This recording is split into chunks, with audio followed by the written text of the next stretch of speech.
Ablasiyanın yeni metodlarından biri də 3D mapping vasitəsilə müalicə üsuludur. 3D xəritələmə sistemi istifadə olunaraq ablasiya prosedurlarında ürəyin içərisindən çıxan elektrofizioloji siqnallar yüksək həssaslıqla toplanır. Bunun nəticəsində aritmiyanın mənbəyi daha sürətli və daha dəqiq tapıla bilir.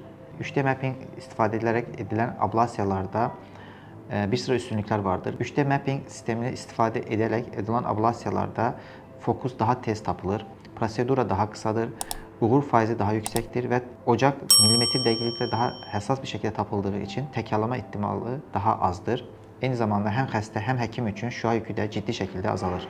Bəs prosedura necə icra olunur? Prosedura qasıqdan 2-3 mm qalınlıqdakı incə kəsiklər vasitəsilə, kateterlər vasitəsilə icra olunur.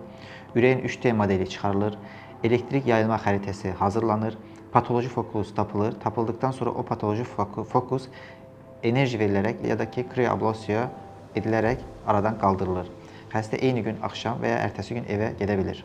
Bu tipli ablasiyalarda ağır fəsad riski 1%-in altındadır. Bəzi ablasiyalarda, özəlliklə ana elektrik yollarının yanında olan ablasiyalarda, klassik ablasiyalarda komplikasiyalar daha yüksək ola bilər. Amma 3D mapping sistemi istifadə edərək hər anın yandırılacağı dəqiq olaraq analiz edilə bildiyi üçün komplikasiya riski də daha azalır. Ürək ritminiz həyat ritminizdir. Gəlin onu bərabər qoruyaq.